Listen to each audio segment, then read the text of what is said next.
你好，欢迎收看《新闻面对面》，我是谢仲。来，一开始为你介绍今天要请到的特别来宾，左边第一位立法委员陈亭妃，五哥好，大家好。前民众党中央委员张义善，五哥好，大家好。时事评论周伟航老师，大家好。右手边为你邀请到桃园市议员林涛，五哥好，大家好。资深媒体人邱明玉，五哥好，大家好。资深媒体人黄明，大家晚安。好，那众所瞩目的柯文哲主席的所谓的金华城的案子，这整个金华城案子，这两天有非常多一些的变化。第一个，还记得金华城那块土地有没有？那块土地北检去申请扣押，那本来已经扣下来了，扣下来以后呢，那顶院当然就提起了抗告，那高院发回更裁。更裁代表着什么样一些意义？那时候大家讲说，如果真的被扣下来，哎，这个地，你想想看，就算盖了，怎么卖呢？那过程当中会不会因此也逼得，包括不管是沈清他们，是不是要面对一些什么样的状况？现在高院发回来更裁，但这更裁是表示恐怕没办法压了，还是里面还有其他一些含义在这里头呢？好，那包括殷晓薇跟沈清之间两个人的延押庭。算一算都看得差不多，好不好？沈清已经开完，殷晓薇开完，但是没有告诉你延不延押。下礼拜一会告诉你延不延押。算一算，柯文哲主席如果要是北检要申请延押的话，时间大概也在下个礼拜。那这样算起来的话，是不是这几位大概都会面临到押还是不押？像这样的一个命运呢？可是今天大家看到另外一则，就是谢国良今天出庭作证。一战，谢国良这是到目前为止。那所有传说什么 USB 啊，说什么所有这些，有两个人出来证实。是第一个谢国良，对；第二个黄崇仁，对。黄崇仁说对，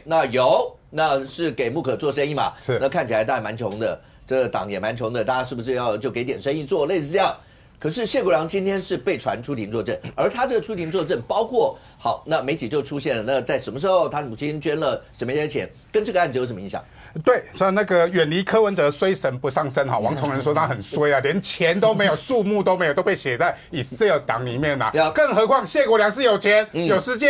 有经手人啊，都在里面，所以一定会被约谈成证人嘛。这个说真的是作证，主要是为了证明所谓的1500小审到底是时间、金钱，还是他前面的是时间嘛？还有经手人是谁嘛？我强烈怀疑经手人就是所谓徐子瑜，为什么呢？因为徐子瑜被列成被告嘛。其他的所谓的经手人，我们都知道都没有被列告，都被列为证人，只有徐子瑜被列为被告，是不是他就是所谓的1500小审的那个经手人？这个是检联未来会在起诉书里面说明清楚的。回过头来讲，谢国良也很衰，为什么呢？因为你拿了这个200万给柯文哲之后，被人家强烈怀疑是不是2022年基隆市长选举的所谓的手银押腾的钱嘛？因为时间点实在非常的诡异。7月的时候，高虹安的演讲嘛，他妈妈看了高虹安的演讲，不要忘记了，高虹安也是蓝白示范区哦，是不是看了演讲，用高虹安演讲为例啊，说柯文哲你演讲的很好，我很欣赏你，其实要的就是蓝白合嘛，不要在基隆市长提名嘛。那8月31号，当年2022年8月31号，邱成远就退选了，9月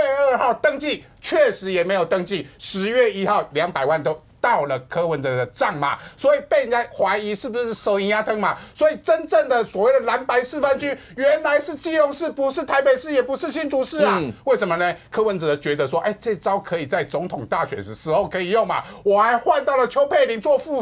市长，那我做副总统可不可以喊价喊更高？这不是我说的，是他自己说的，因为有人开价2亿美金，是柯文哲说的，到现在为止他都没有说那个有人是谁，是不是强烈怀疑这个有人就是柯文哲你本人啊？你开价了2亿美金，国民党不买单，你最后参选，所以证明没有手银押腾嘛，手银押腾不成，这个案子其实在所谓的法院里面已经不起诉了，所以已经停在那边了。所以柯文哲，你是不是觉得说基隆可以这么搞，所以在蓝白合你也可以这么搞嘛？在过程里面，他不断的强调说蓝白会合，也骗了很多支持国民党的企业家。捐款给你，我们在那名单里面很多都是支持蓝白合的企业家捐款给你柯文哲了，所以柯文哲啊，其实用了蓝白合骗了不少钱啊，我必须这么讲。另外回过来谢国良的事情，另外就是黄崇仁的事情，黄崇仁的事情很衰，为什么一个标案给了木可公关公司嘛？一个标案说真的是什么标案也不知道，但是你到底金额多少也不知道，这样的情况下你可以给木可公关公司，而且这件事情很奇怪哦，黄崇仁说他也不知道木可公关公司是做什么的，就给他一个网络上面的标案，而谁指示黄崇仁说可以给木可公关公司？如果你不知道这家公司是什么，为什么你会给这家公司？一定是柯文哲说啊，你就给这个公司一个标案嘛，所以一定是柯文哲指示的。而柯文哲指示的证明木可公关公司的背后老板是谁？不是李文娟，不是李文忠，而是柯文哲嘛。而除了黄崇仁之外，还有没有其他企业被强迫行销嘛？你就得买我的东西，不管是买网络的网页的设计也好，不管啦，反正钱进来你就买了一个标案嘛。还有多少公司？我说真的哦，很多的标案不只是标案哦，包含譬如说他们卖很多商品，一支笔的成本这支不到1块吧，我可以卖你1000块啊，1万支1000万就进去了，我的成本可能只有1000块而已啊，所以这个东西到底我们木可公关公司到现在检联都没有给外界任何木可公关公司的账目哦。木可公关的公司的账目有多少企业被柯文哲强迫行销去买了木可公关公司的东西，而像黄崇仁这样子把钱洗到木可公关公司，而最终的受益人、最终的老板就是柯文哲的情况下，他到底用这样子吸金了多少钱？所以今天北基组，调查局北基组，今天北部机动工作站，再传一次那个李文娟，是因为李文娟是木可。台面上他是所谓的负责人，是 OK， 所以传他是不是也是刚才讲的所有这些相关的一些，包括洪承仁讲说那个标案就是这样，这些包括我们讲的这些金流，也是要透过这样的一个方式，从李文娟没错再确认一下。因为木可公关公司如果从总部自己跟我们讲的，它是销售了将近1亿5千万的商品，而这1亿5千万的商品的成本多少，到底销售给谁，我都要打一个问号。真的都是小草买的吗？我强烈怀疑啊！如果不是小草买的，是谁买的？是相关的哪一家企业？这个东西必须透过金流的勾稽，你才知道到底谁去买的这些商品，而买的这些商品是不是背后不是真的愿意买，而是柯文哲的指示。所以从黄崇仁这件事情就可以知道，木可公关公司其实扮演了另外一个洗钱的管道。最后要讲到所有的捐款，我们看到这么多的账目里面，大家都有证实说有捐款，但是民众党的党部有没有收到？没有嘛，至少谢国良这200万，民众党党部到现在没有告诉我们他们有收到这个政治现金。政治现金其实大家应该可以查得到，在政治现金里头有没有这一笔？对，他如果有就跟我们讲有嘛，而且表示没有。表示没有的时候，这些捐款钱呢？因为这些都是现金哦，钱呢？钱到哪里去？所以很多人怀疑就叫做冷钱包嘛。结果今天陈市长有说，之前说真的，检联从来没有说过有冷钱包这件事情，除了陈文锦检察官这个人以外，我们可以联想到冷钱包以外，其实都是媒体报道哦。陈志涵，你不是说媒体叫做科幻小说，结果你今天自己证实科幻小说是真的，真的柯文哲有冷钱包，他自己证实了。他说，2019年的9月2号，他去参观了 MyCoin 的总部 ，MyCoin 总部有送给他一个礼物啦，礼物里面就可能就是你们说的这个冷钱包嘛。为什么叫礼物是冷钱包？因为礼物其实里面可能会有一些档案啊，这个档案你进去之后用网络进去之后，你就可以申请冷钱包。而MyCoin 的冷钱包长怎样？我公布我今天的冷钱包，这是我MyCoin 的冷钱包。我刚好是同一家公司，因为台湾第一家本土的所谓的虚拟货币的交易平台就是 MyCoin， 这家是非常大的公司，也是合法的公司。而 MyCoin 公司的冷钱包长这样，你就可以看到你买了多少的虚拟货币，你的现金有多少的美金或者是台币嘛。而申请这个钱包没那么容易。说真的，如果只是送给你的礼物，你要进去申请的时候，你必须双证件。健保卡跟身份证双证件之外，你还要你银行的户头，而且你还要签署相关的金管会的洗钱防治法的相关规定，因为它是唯一合法的平台，所以这个东西要洗钱很困难，因为所有异常的交易都会被金管会所监控，所以我不觉得是这个钱包。如果真的要洗钱，至少不会用这个钱包，因为它是合法的平台。你看我的金钱就知道了。我想看那多少钱？31000元，所以我公开透明嘛。那是台币啊？3万1台币，TW 很少了，很小钱了。这是完全我有损失4万多块，腰损失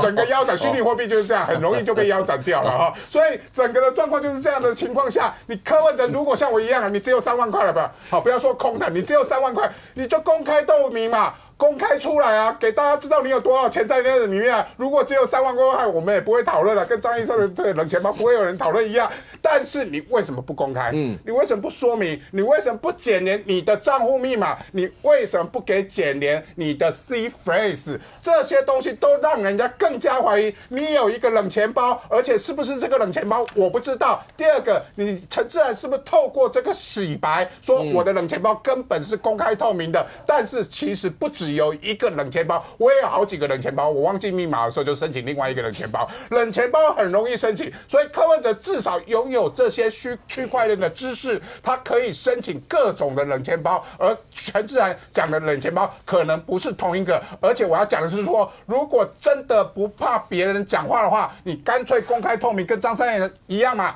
把你的冷钱包公开出来。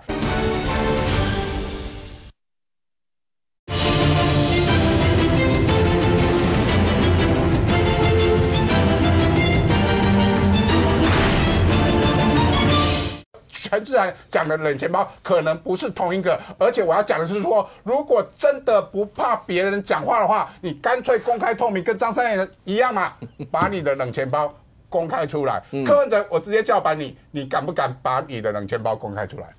小玉，为什么陈志涵在这时候要说冷钱包这件事？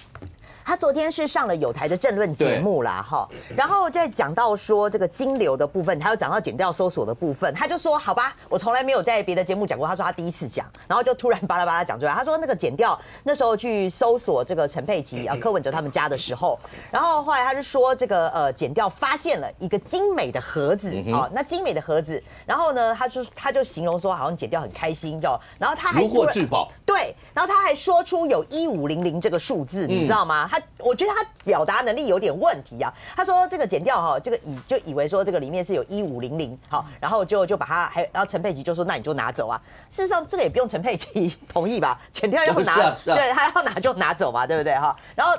那事实上这个冷钱包，刚刚易善兄是拿那个就是交易的嘛，对，他的内容，对，这个是这个我们的好朋友 Grace 啊，Grace 他自己也有买了这个冷钱包，这个就像陈志涵所形容的，说这是一个精美的盒子，精美的盒子啊，里面这个就是有冷钱包的一个交易的这个看起来是交易的东西啦，好，那大概就是这个样子，所以他就说检调人员就把它拿走，那陈佩琪就说好啊，你要拿就拿。那他说这个后来他又补了一句。他说这个就像是柯文哲去参加活动的时候，像是厂商送的纪念品，他大概就是讲到这里，所以就是讲到这个冷钱包的来龙去脉，所以等于说这是他第一次证实真的有冷钱包这件事，那因为以前我们讲到冷钱包，他都说是科幻小说啊，然后就说大概欧北贡啊，那突然他又自己去讲冷钱包，那但是就理解是说，那如果说你冷钱包里面没有钱，或是没有任何的东西，他送一个这个给你，这个也蛮怪的，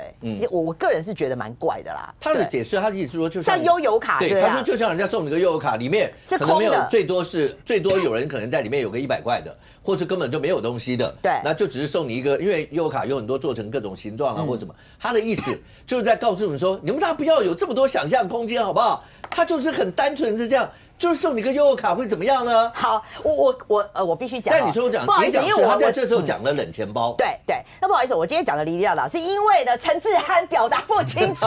我是不知道他在讲什么，因为我一开始以为说冷钱包里面真的有1500，我还上去查，因为我还记得说我们的媒体人敏凤姐她曾经讲过，那个冷钱包里面有1500颗，我还去查，如果真的是1500颗的话，以一颗现在的那个比特币是210万的话，1500颗代表31亿台币加西朗对，可是那为什么陈志涵突然又冒出1500这个数字呢？然后后来他又说什么这个悠游卡，所以到底是收到冷钱包还是到底收到悠游卡？后来我干脆直接上去看，我知道他想要表达的意思了啦，他的意思是说检调是真的有收到这个冷钱包这个事情，然后这个事情呢，其实是厂商送的，就像是这个悠游卡一样，就这样嘛。我想说，那我去当发言人好了。他讲的就讲不清楚，后来我终于懂了他是什么意思好，那回过头来这个除了冷钱包是陈志涵今天开始第一次自证有冷钱包这件事情之外，现在又开始有个鬼打墙的事情出来了哈，包括周刊啊，就是我们这个一直在写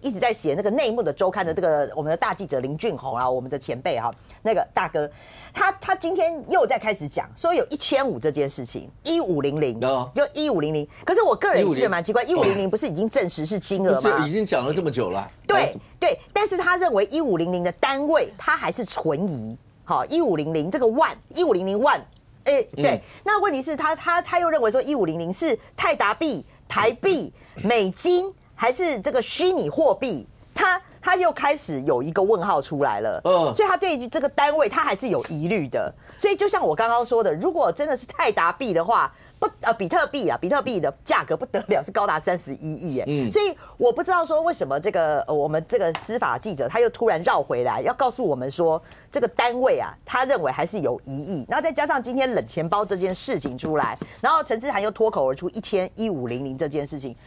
所以我觉得整件事情是不是还留有后续的一个发展空间？我个人是觉得还蛮妙的啦。因为在这个节骨眼上，突然之间冒出一个说在谈冷钱包，因为我们每一次，连我在节目上讲，都还是会提醒说，告诉你，民进党所有的朋友都会跟你说，那就是科幻小说，好吧？大家不需要去找那么多。而那个冷钱包，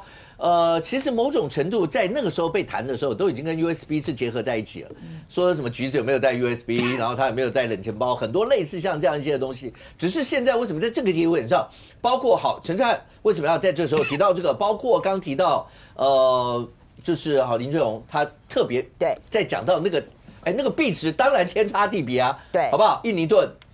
还是对啊？你怎么知道？我不知道美金、台币、印尼盾，甚或讲说是不是泰达币或所有这些，在这个节骨眼上。来，伟航，你跟这种科技的东西比较有关系，为什么在这时候，那陈志涵他们要自己冒一个冷钱包的东西出来？这我觉得他们可能第一个，陈志涵想要掌握一些主动权，然后他抛一个出来，大家都在讨论嘛，全部就在讨论冷钱包。那当然，他讲的东西我必须要说哈，之前很早以前我们就已经在其他节目上，其实很多节目都有提过。大家都有拍到柯文哲，就是有把当时的图片拿出来讲，就是柯文哲曾经收过这个东西，就这个对啊，我们画面上这些，大家都已经知道了有这个事实，可是他现在把这个大家知道的事实去对上之前的传言，显然他是。就是他我可以确定他根本不懂什么冷不冷钱包啊。从他的描述就是完全不懂。但是他就说你们现在外界传的那一切东西就是这个东西啦，所以不意外啦，你们又翻船了。他只是想要掌握主动权。为什么要掌握主动权？我们是不想一直从内斗，因为他们今天才说我们没有内斗啦。但是最近是不是大家都放？你说转移焦点吗？就是黄国昌那边次出招啊，不断的出招嘛，天天都有出招。蔡壁如那边也都一直有新闻，但就是夫人帮黄珊珊这一边，陈志涵这边，柯美兰这一边呢，柯美兰最近好像也不是踩得非常稳啊，所以陈志涵就有这个动作，一下子大家的焦点都全部回去他那一边了，好像他们有掌握一些主动权，夫人又被抬出来，陈佩琪的角色出来，不要忘了他离消在镜头前很久了 ，OK， 所以在某种程度上来说，他们现在为什么要去抢话语权呢？我认为其实跟严压是有关系的。严压的时候一定会提出理由书，他法院会去说最后是因为什么样压的，他们就会按图索骥说你这个东西是有的，这个东西是科幻小说，这个东西是什么媒体名嘴自己擅自加的，怎么样？他们一定有做相关的沙盘推演，所以我认为啦，陈志涵这边可能是要赌，或许真的会有。可是如果这样讲的话，杨敏，0到1之间，如果都是0，也就是说我从头到尾就咬死你们都是科幻文。你们就是讲白一点，就是胡说八道，都是科幻文。那我就咬死这个，你也没得说，它就是这样。可是0如果到了0.1，它就有可能会变成1，可能会变成2。那如果当你讲说，对了，是个冷钱包，但不是你们想的那种嘛，只是那种，它未来想象空间会不会变得更大？那为什么要在这个节骨眼？好，伟航说转移焦点，或是各自派系之间，他们也叫派系嘛？好，管他的，反正各自不同，大家就直接呢抢一个话语权。但为了抢话语权，要用这样的方式来讲吗？主要是可能是因为这个有媒体他是用独家的形式说检联确实查扣到一个冷钱包，然后讲说什么因为没有助记词哦，没有他的这个什么金钥哦，所以没有办法破解哦，因为已经讲到这个部分了哦，那我想可能这个民众党他们也会觉得说。到底是怎么回事？是不是应该了解一下？所以可能陈志涵就去问了一下陈佩琪到底是什么东西哦，也许他理解是这样，因为查扣的过程要记得，查扣过程陈志涵不在现场，是啊，所以这个东西一定是陈佩琪告诉他。好，那就算今天讲了这个东西，它的概念，他是说啊，那个就是一个公关品，最近你知道公关品在网络上这个很红啊，那个某这个连锁素食店，因为公关品这个延上对，但是我说像这种公关品，如果今天当然，我觉得陈志涵他的意思说，这就是单纯公关，不是所谓的冷钱包。OK， 他想要厘清的是这一块。但是我必须这样讲啦，就是说，第一个，目前检联到底有没有去？他没有说这个冷钱包这件事啊，就是说到底有没有正式证实？目前是一个问号。但是因为你要知道，因为刚刚我们讲的这个俊宏哥以前是我同事那俊宏哥他也说有。可是刚刚我讲的那个另外一家媒体是不同的媒体，都说有冷钱包的时候，所以我想可能民众党他们就认为说，应该要针对冷钱包这一块做一个说法，否则如果一直这样下去，可能你知道吗？这今天这个小玉姐讲这个比特币明天再讲泰达币再讲什么这样什么狗狗币、猫猫币最后你可能柯文哲在他们是担心说这个冷钱包的效应可能会一直扩散，但当然我觉得在这种状况下，我们所有人。像这种虚拟货币比如说像刚刚易善秀出来，如果你不是那个虚拟货币的持有者，你不会知道它有没有啦，所以关键还是柯文哲自己要跟检联去说明清楚，我想这个才是关键。OK， 那刚才前面呢，一开始就是从谢国良，然后已经去出庭作证了，那他已经去出庭作证了，所以那谢国良那时候在面对媒体的时候是讲说那个长辈，然后讲说200万，他那时候是说要捐给民众党，对。那我不知道他出庭作证的时候，检方一定会问他这一块。那谢国良的证词跟柯文哲主席未来一定会有一些的影响。如果他反正他已经做过证了嘛，做过证就 OK 了。我不知道他作证的时候他是怎么讲这一块。如果他还是讲说他就是要捐给民众党，但如果到目前为止看起来那个钱没有进民众党那儿，那对柯文哲主席来讲这一块也会有点麻烦。在法律上面不是背信就是侵占，他会有类似像这样的一个问题。那我不知道谢国良到了庭上以后，他又是证人，他又不能做伪证，伪证有7年以下就注意。他的第一要件一定先自保吧，我不过就是捐了一个政治现金，我有什么好那个的？那他的证词到底会怎么样出现，会影响到柯文哲主席？光这一个200万这一块，未来到底会是怎么样？我很好奇他到底是怎么作证的。反正他已经作证了。你不用那么好奇，我私下再告诉你。那他们应该对，因为谢国良的证词对柯文哲来讲的话，大好大坏都有可能。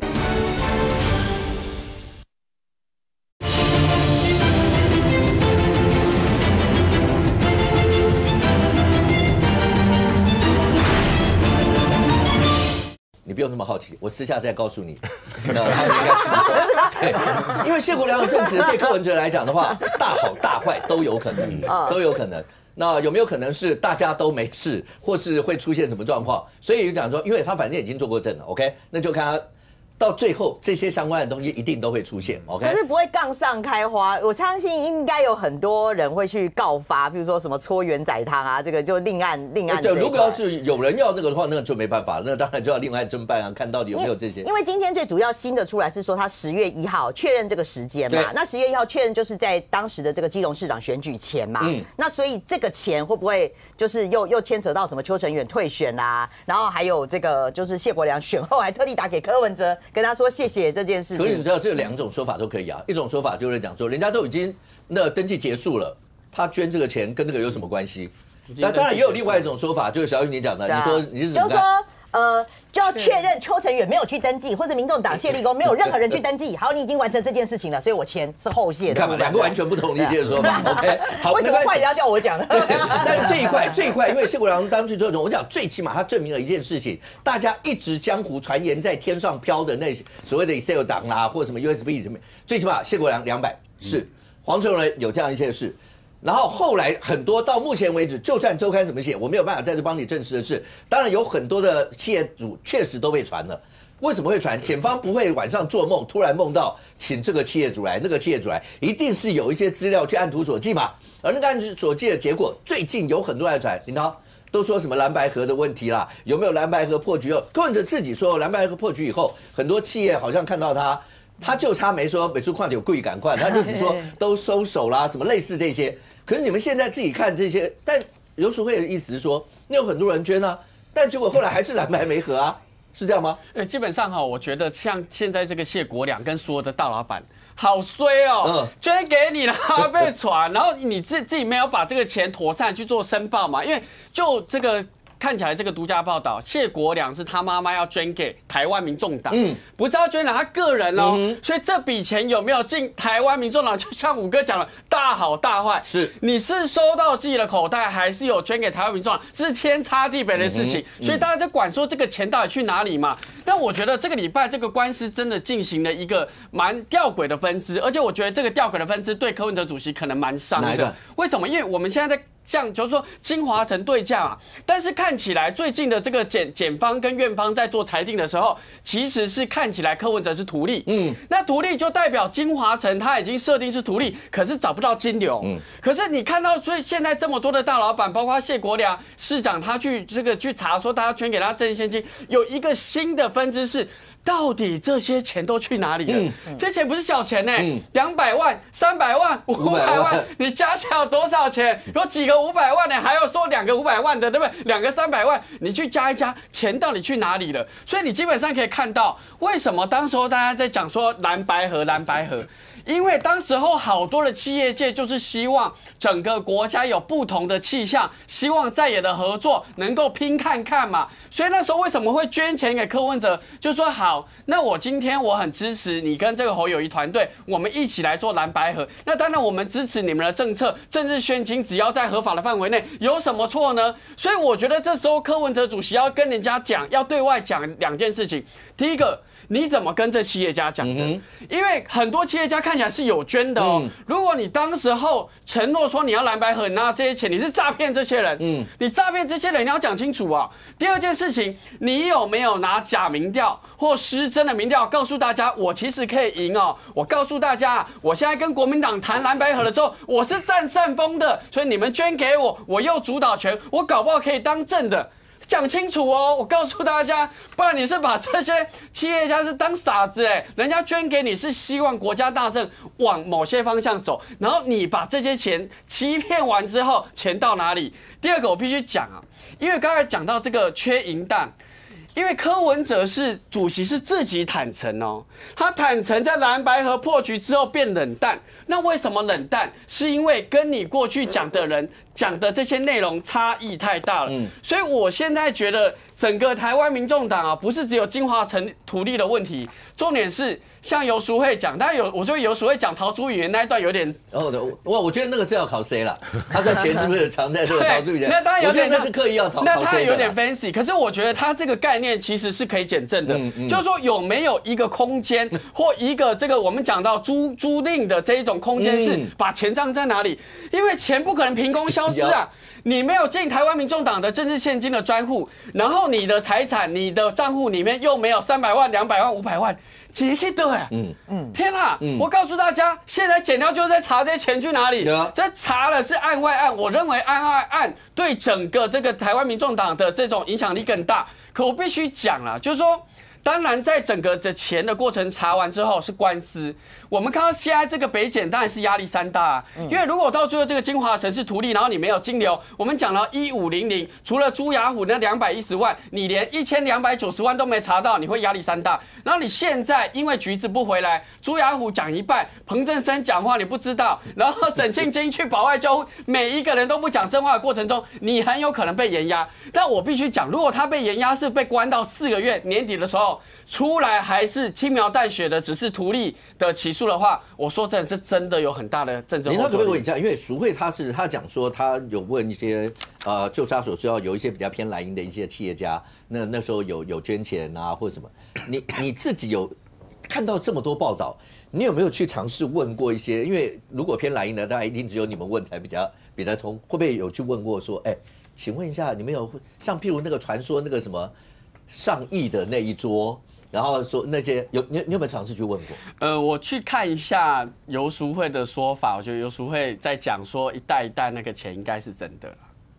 应该是真的。什么叫应该是真的？就是说，基本上在整个柯文哲在竞选过程中募款参会，我说真的，你真的害死这些企业家，包括这个谢国良县市长，因为人家捐给你是觉得你会把它拿去申报。因为如果在法定的额度来讲，说真的，你交付现金，可是申报，这我觉得这还是说得过去。当然，感觉林涛很快要被证人传唤。对，所以我的意思是，什么叫应该？你要确定。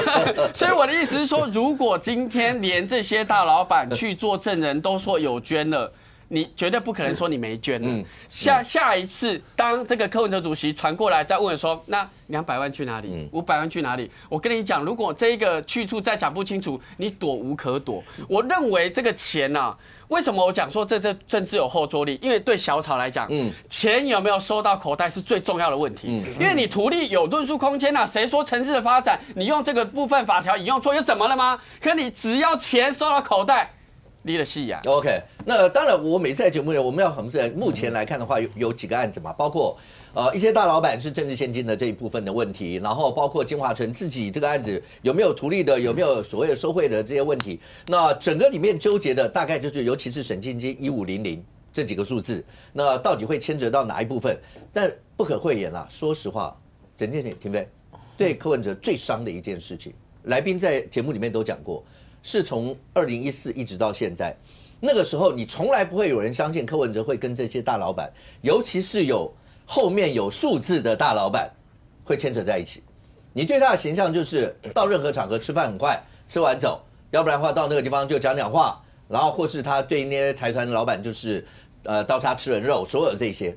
可是当这些事情，我就讲其他没有办法验证的，我们就算没有验证的不管，光谢国良他妈妈那部分的200万，那包括黄崇仁为什么会去跟木可，然后去弄了一个街，光这样子出来，后续你可以想象，尤其当检方如果真的要起诉的时候，他势必要把一些资料要写在那个里头，你觉得那个对他冲击会有多大？其实最重要就是 USB 里面的内容，就是说小审1500，然后还有。听说嘛，就是说媒体所报道，那这是不是属实不知道，从起诉书大概就可以。但是那些大老板们都有被传去作证吧？对，就是作证之后，确实他们已经有承认有这样。谢国良200，黄崇仁是进入到木可，目前知道。那其他听说还有，我说的是，今天这些资料还没有经由证实的，那起诉书里面可能都会出现。当然。那出现完之后，就是 USB 这里面的内容才是关键。那这个关键出来之后，到底这些钱跑到哪里去？然后为什么会有这些记录？那1500当然这个记者有说，他后面还有所谓的单位，单位才是最可怕的。就是单位是什么？对，单位是最可怕的嘛。可是现在所依照这个谢国良他的200是万嘛，他说是200万，然后黄崇仁的部分也是嘛，所以目前大概都朝着说以万的部分来说，那是不是还有另外一个大家还没看到的资料不清楚现在媒体已经讨论这么多，已经确实就是有这些所谓的讲不清楚、说不明白的一些。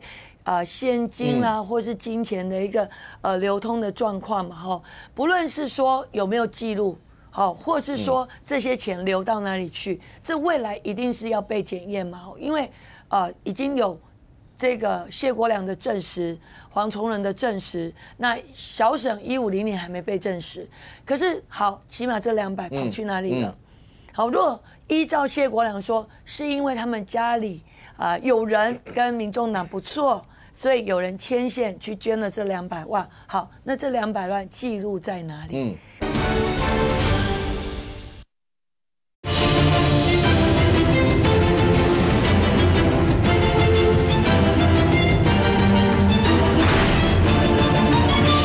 有人跟民众党不错，所以有人牵线去捐了这200万，好，那这200万记录在哪里？是记录在柯文哲的政治现金里面，那事实上是没有。好，那记录在民众党，那民众党是不是应该把这一笔钱拿出来？那如果都没有，那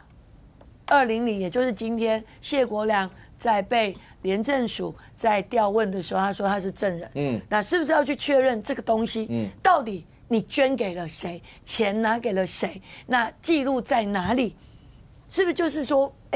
为什么会有这样的一个状况？还好，那个黄崇仁的部分就是木可，你跟木可之间的关系，那木可是不是又是另外一个小金库？要有多少的黄崇仁？木可这里面的账户又有多少个黄崇仁？所以我觉得这个东西都是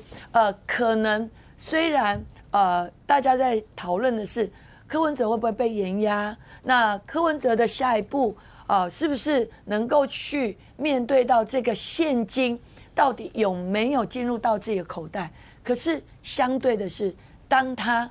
是不是延压出来之后，他怎么去面对这些解释，我觉得才是最重要。可是伟航现在看起来的话，大家都讲某种程度橘子的角色确实重要，对，但你有没有办法？他就在日本啊，连我到现在也不知道洪建议员怎么知道他在爱林地区啦，或者什么什么的。我们那时候在节目里面还有来宾大概介绍了一下爱林地区啊。就算台湾人这么喜欢去日本，我相信知道这个地区的人肯定小玉知不知道？不知道，对，也是这次的事情以后才知道，都是这样。但今天又有人讲说他会不会，因为那时候就有在讨论过说，你在日本我们没有正式的一个司法补助，对，那怎么办？他要离开就离开了。然后今天有名嘴讲说他会不会要跑到说做梦，他会不会要跑到香港啦，或者到哪里去？那怎么办？我们能怎么做？这个我想哈，这个橘子现在随着我们这些里里口口的案情不断上升啊，这个大家可能会讲到，企业家不企业家橘子哈，这有没有串起来？因为有企业家说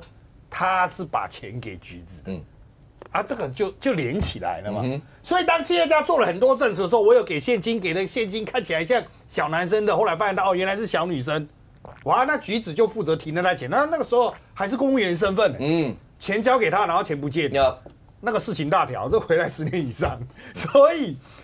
他如果知道自己的所占的这个，包括整个案情发展的节点这么重要，那还会回来吗？他回来的风险也太高了吧？就是说，基本上感觉起来是没有什么生还的机会，可能机场一大起来就拜拜了。所以，就目前看来是橘子没有回来的诱因这一点就是可能在检调或是廉政署这边，就是要看，也许在放话啦，或者在沟通上要去设想一个，就是让人家愿意回来交代，不然真的断点就会断在那边。因为钱到底去哪里，是被他提出去，还是他会知道安放在哪里，他最后交给谁？这些东西可能就永远石沉大海。你爱钱就办不下去了。好，那当然这种事情，橘子本人最清楚，他知道现在事情严重，所以他会有想跑的心情，大家也都知道。那当然，在之前大家对于橘子怎么去日本，他是以什么样的签证居留，是免签90天吗？或者是有其他依亲签、学生签？那依我看就是大家对于橘子的描述。民众党人说3、4月之后比较少看到橘子了，然后后来回来7、8月的时候回来，9就8月前就是不管是827或829啦，那个时候出境，他这种行为模式会对到日本的学生签，因为日本的第1学期是4月1号开学，你3月底要出去，去到那边大概准备可能会来回。日本的第2学期呢，第1学期到7月15号放暑假，然后7月15号到8月底是他们的短短的暑假。9月1号开学 ，OK， 所以8、9回去也是很合理。对，但是不管你是不是学生签，事情闹那么大，你就算是一个学生，你也该回来。不是学生签，其实对橘子来讲更好解释。对啊，我只要把我那个资料，就是个人资料我告诉你我申请的，然后包括我传回来，最起码你们大家就不要说我是临时买个机票然后就跑掉脱逃。我觉得最有资格帮柯文哲讲话的人就是橘子，他可以大大出来讲说。就没有你们讲那什么 USB 啊，你们不要开玩笑好不好？我去日本读书的资料都在这。周伟航老师，你还要讲什么？是，对，就是没有任何的现金，我从来没有提过任何一袋钱。对啊，他可以出来讲这句话，但他显然可能知道，现在放出来的消息里面，可能有一些细节暗示他，让他知道说可能已经被抓到了。就是有一些人可能已经招供了。好，所以对于橘子来说，他现在也在那边。就我所知啦，在台湾原来可以联络到他的人，好像现在也都被检调约谈，检调可能会请这些人再去跟他沟通看看，所以现在就是卡在这样的状态。那他要维持这个状态，当然日本能够待多久？如果是学生签，那待个1年不是问题。但是重点是，如果他因为旅传不到，发布通气，然后最高检去要求地检会给外交部说把他的护照 can 掉的话，那么日本很快就会去办他，所以才会有说跑到爱林地区的说法啦。就是爱林地区其实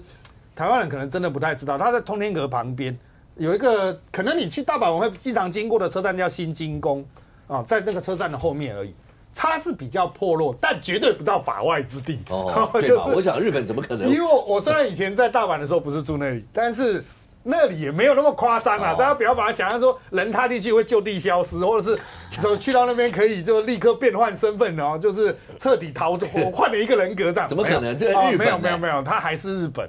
就是可能比较没那么发达而已。但是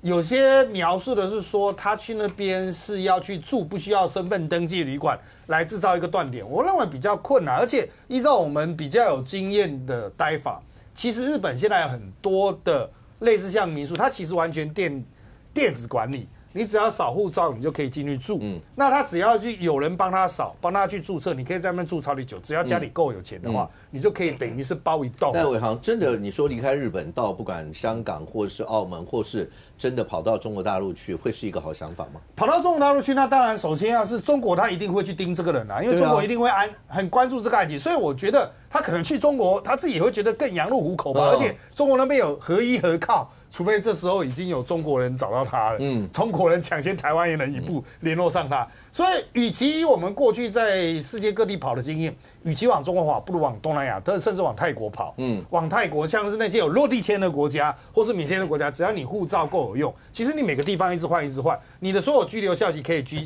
通通都串起来。所以我认为就跑的话，跑中国可能不如跑东南亚。那但是再怎么跑，他迟早还是要面对有一天他护照被 can 掉的、被取消掉的状况、注销掉的状况。到了这个状况的时候，他在其他国家可能真的会被，别讲说是引渡了，他可能会变成一个政治谈判的条件。特别是如果他搞了半天，最后又落在中国人的手中，哇，那后续的发展就很难讲。可是杨明，因为你看，像陈灿他自己，除了刚刚讲有没有冷钱包这件事情，他在有台这些的时候，他也讲，其实他们自己心里有谱嘛，做最坏的打算，柯文哲应该会被严压，这个应该大家在你跟如果要是你的法律界一些朋友讨论一下的话，大概都会朝这个角度走。只是这个过程当中，柯文哲严不严压，当然你说看沈晶晶、看殷小薇，那因为下礼拜大概都会知道了。可是这些事情到目前为止来看的话，橘子也没有讲话。重点是这整件事情出来，因为民众党的账，包括跟穆可，包括所有这些，其实某种程度来讲，好，不要讲说谢立功他们会讲说会不会太离谱。柯文哲我还记得那时候查账的时候，他自己都说他们的账怎么可能会是这个样子？所以所有这一切不要怪别人，就是从那个账一个财政纪律。打着财政纪律口号，结果后来账变成这样，你怪不得别人啊，结果变成现在这个样子啊。对，我们引用这个柯文哲最爱说的，面对问题是解决问题的第一步。橘子就应该回来面对问题嘛。你原本说是证人，我觉得你还可以这个可以有一些这个弹性。对啊，现在是被告哦，所以我是觉得不管如果民众党里面有认识橘子，赶快跟他喊话，回来吧，回来哦，不要到时候发布我想通气之后是就算柯文哲本来没事都会变有事。那如果你今天我讲真的没做亏心事，你有什么好怕的？除非真的有什么好像不可告人那你不回来，那整个社会氛围，柯文哲现在收押，人就会说，你看你有鬼嘛，你有东西没有，而且你一直不回来，他就讲说，你看像沈晶晶跟殷小薇他们在严押的那个申请书里面，那个新闻稿都说，因为还有那未到案的证人被告。某种程度，橘子一定被列在这里头啦，没有错，一定是这样啦。所以我是觉得，当然你知道最近那个你知道橘子在哪里看最多吗？哪里？那个大巨蛋，或者是现在像明天的洲际棒球场为什么？因为现在他们都要带一个橘子的头，然后表示有大局打棒球对，打大局就一次得很多分，就叫大局啊。所以也许北检的检察官也带一个大局，希望这个橘子赶快回来但是这个谢立功秘书长他是前秘书长，民众党的前秘书长，他是接受一个媒体访问的时候，他是讲的很这个，我是觉得有一点这个不太高兴他的意思就是说，我以前当秘书长的时候，可没有发生这些烂账的问题哦，不管政治现金哦，不管什么。但老实说啦，我要提醒一下谢立功秘书长，包括今天谢国良这个去那个作证的那200万，对，10月1号，2022年10月1号，秘书长是包括沈庆京2022年11月1号，哦，那个时候的民众党秘书长叫谢立功啊，哦。那这代表什么？谢立功不在柯文哲的信任圈呐。如果谢立功是运气好，柯文哲在他当秘书长任内没有选总统，否则如果他2020就选总统的话，这个账可能现在谢立功很麻烦了，麻烦了，因为很明显现在就是说柯文哲是不是民众党？但柯文哲选总统的时候，他的账不挂在民众党这边，是一个平行线。所以我说现在。谢立功他当然有资格抱怨，因为确实啊，其实包括我们之前也讲过，民众党的账房现在叫梁秀菊嘛，他是很严格的，对，人家说连一个500块的车费，那个要层层核准，那个要层层审核，可是，在柯文哲这边看起来好像有很多说不清楚的，对，就是说不清楚的东西。现在不管是哪一块，不管是政治现金有登记的还是没有登记的，感觉都说不清楚。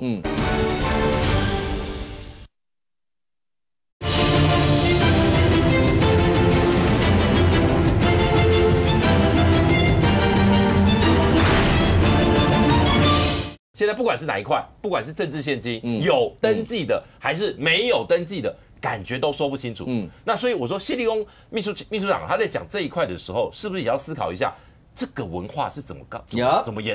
演变出来的？难道今天柯文哲他是可以在党的体制之外自己成为一个系统？这感觉起来看起来是这样。对，因为是从2022年就开始，它不是到2024哦。那只是说现在有一些报道是说，连2024它募款的那个能量是比2022更大。所以我觉得当然现在也不要互推责任啦，因为民众党这个叫共业。就说如果今天柯文哲说了算，这个文化没有改变，那当然人家去找你，当然不是找秘书长，是找柯文哲。当然，所以我才说，当今天柯文哲不管他是有所求，是求哪一块。如果今天柯文哲自己没有办法把这些东西讲清楚，那就很容易被外界拿来做文章。杨明，请问一下，今天在立法院，包括法务部长郑明谦跟立委之间，为了侦查，是侦查不公开，侦查大公开，然后所有这些，基本上唇枪舌战的蛮厉害的。没有错其实当然就是为了其实你要知道这个案子，我们刚开始办的时候那时候因为有一些我们的媒体同业他说什么剪掉这条线，我经营7年了这个东西就会，老实说，我们讲我们自己圈内有一些这个行规啦。你在写这个稿子的时候，你不要害到你的消息来源。如果是你的消息来源，你不要害到。当然啦所以呢，在那个事件过后，那个时候北检有找一些媒体，包括我们刚刚讲到我们的这个《镜周刊》的一些记者，都有被约谈，都有被拿去查那你说记者会乖乖的就跟你讲说，对，我的消息来源就是北检某某检察官，不可能嘛？是吗？但是呢，从那件事情以后，你会发现所有媒体在写这个案子的时候，不再写检联调查发现什么什么什么，不再这样写了，开始怎么写？知情人士透露，或者是什么据了解，当我没有把检方廉政署的角色放在里面的时候，这时候郑明谦当然就说，那之后就没有这个检方泄密的问题，检方主动泄密的问题了，因为它的主体是。他是记者自行去挖掘，而媒体不在所谓侦查不公开的规范的范围嘛。对，那你说，比如说我们举个最简单的，比如说当陈志涵讲那个冷钱包的时候，好，注意那有一个他证明了，除了检方查扣以外，还有一个很重要的人叫陈佩琪啊。就是因为是他知道，对，就是陈佩琪也知情嘛。所以我说，同样一个事情，冷钱包是被查扣这个讯息，当然我不认为是陈佩琪这个方面会说，但是站在法务部长的意思就是说，是知道这件事情的不是只有检方，所以你们没有办法证明这些报道是从检方，但是有些立委他听不下去啦，比如说庄瑞雄委员明明是民进党的立委他就直接他说这个烂鬼才知道他的意思就是说那这个。大家写的言之凿凿，好像一副都是已经活灵活现在检调旁边办案那种感觉啦。那当然，我觉得这个事情，其实我是觉得，既然已经有泄密案立案了，该约束的、该用的，至少不要让人家讲话。我必须要说，现在确实有蛮多的我们现在包括我们现在在讨论的东西，检方也没有证实过。确实是大部分都没有证实，确实是有的。对，所以我们到时候我还是要强调，起诉书才是这一波这个终结的这个内容哦，到时候还是要看起诉书为准。不过现在看起来的话，这个案子最新的一个进度，除了你看到谢国良市长今天去作证，还有一个就是我刚刚讲，因为顶越抗告，没错，那块地被扣不扣？天差地别吧，当然是啊，因为包含所谓的朱雅虎也好，或者沈清金也好，被关没关系的，钱要保住嘛，那块地一定要保护住嘛，所以一定得提所谓的抗告，而抗告的高院裁定啊，翻了大家的眼睛哈，就是大家都跌破大家眼睛，为什么呢？因为所有人都觉得应该要去扣押，为什么高院裁定叫做驳回所谓的就是发回更审，而发回更审其实叫补课啦。为什么？其实他讲得很清楚，说检联你必须要说明清楚，在我们的刑法第113条第2项里面，必要时得扣押第三人的财产，这个要件所谓的必要，你们要说清楚嘛？为什么有这个必要嘛？当然有必要。如果让这不扣押话，你让金华城继续盖下去，继续卖，真的有善意的第三者买了之后，你这个以后如果要缴回犯罪所得的难度就越来越高嘛。这第一点，一定有这个必要性。第二个，他说这个所谓的第三人金华城跟所谓的鼎越，它是2个是独立的法人嘛，你要去证明他们2个叫做这个所谓的鼎越叫做刑法第38条之一第2项的第3款，它是取得犯罪所得的第三人。比如说鼎越公司事实上跟金华城一样，都是取得犯罪所得的第三人嘛。所以朱雅虎为什么我现在了解了为什么朱雅虎的210万他为什么写感谢560？因为说真的，鼎越公司在取得20%的容积奖励是没有角色的，是金华城去申请这20%的容积奖励嘛。这也是沈清金最厉害的地方。为什么呢？我之前讲过，沈清金在赌场有一个习惯哦，赢的都要赚现金拿现金，输的都要欠债。这个完美复制在金华城案里面。金华城案怎么搞呢？他们在2019年明明就鼎越已经用374.2亿标得金华城的土地，但是不履行合约。到了2021年才履行合约，而这个过程里面，金华城跟鼎越各干了什么事情？金华城先去申请了20%容积奖励，而申请到20%容积奖励，再加上去申请银行贷款之后，他们马上减资变成1亿，把这个申请到的所谓的银行的贷款149亿全部发给大家的原始股东了。所以这个金华城公司等于是消失了哦，等于只剩下1亿的所谓的一个资本额的公司，所有的所谓如果有图利也好，如果有银行欠债也好，算谁的？算金华城的，而不算鼎越的。而鼎越发大财，他们在这个过程里面，中石化不断注资给鼎越374亿的资金。注资给鼎越，而鼎越取得土地以后，现在在开发嘛，开发的所有的所得归谁？归所谓的鼎越嘛。而鼎越的原始股东跟金华城的原始股东根本是同一群人，但是犯罪欠钱的是谁？是金华城。有事情的是谁？是金华城。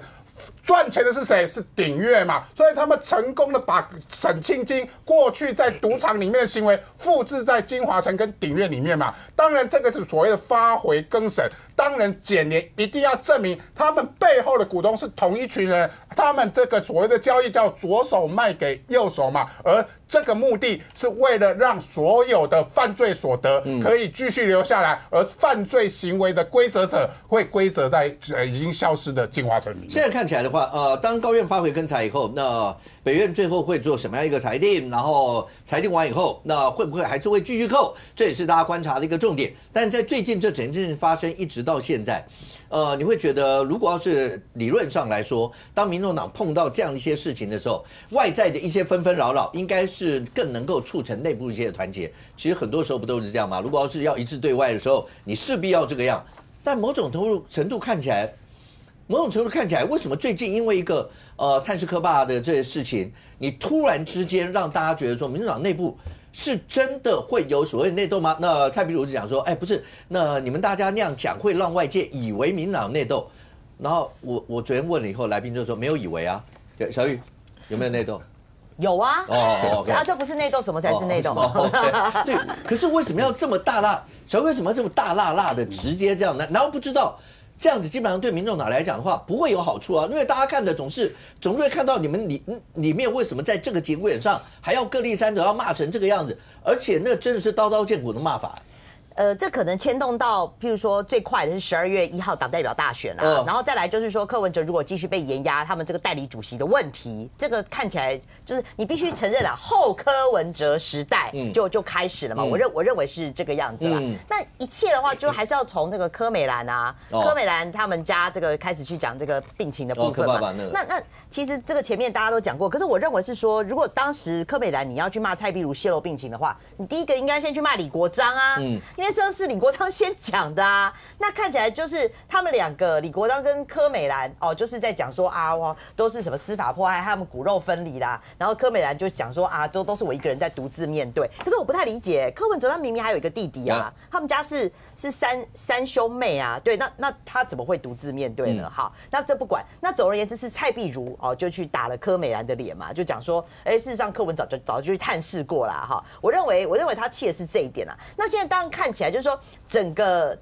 这个包括陈智汉，或是说整个这个党中央的体系，是对蔡壁如是非常非常不满。只要蔡壁如一讲好像那种那个金包银一样，巴拉黑信啊，就他一开口，马上就被党中央打得稀里哗啦。那我当然认为说，其中还是跟柯妈妈有很大的一个关系啦。因为最近我们有一个柯粉非常死忠的柯粉，义善也很熟的那个朱慧荣大妈老司机那对他最近就是我们也常常同台，后来我跟他也变得蛮好的那我们待会会聊一下。那这个我觉得还蛮可爱这件事情，就是为什么那个柯妈妈这么讨厌蔡壁如？这跟2019年如果大家都印象深刻嘛，那时候柯妈妈就是被一群支持者就说林家被升总统了那柯妈为这件事情还去庙里跋杯神明都答应了让我儿子选总统，就最后一刻柯妈妈不是也带了钱，然后支持者都在还去那个中选会那边等他了。柯文哲最后死就不来嘛，对不对？那没有去，迟到5分钟。反正就是没有用。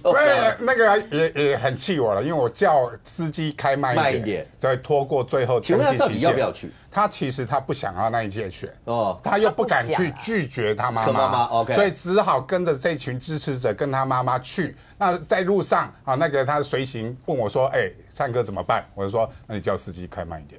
就故意拖过那个明明是绿灯，然后开到红灯，对，罚钱。好沉重的那一段，真的那段是为了这个。那其实柯文哲很清楚的告诉所有幕僚，他不要去。所以如果万一车开快一点，万一车开快一点到那个地方，那届他就选了，就选了。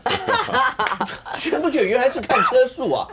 OK， 没有，这当然是很讽刺啊。那总而言之，那这个柯妈妈当然就把整个这个账就算在蔡壁如头上嘛。他觉得是说蔡壁如也认为不要选。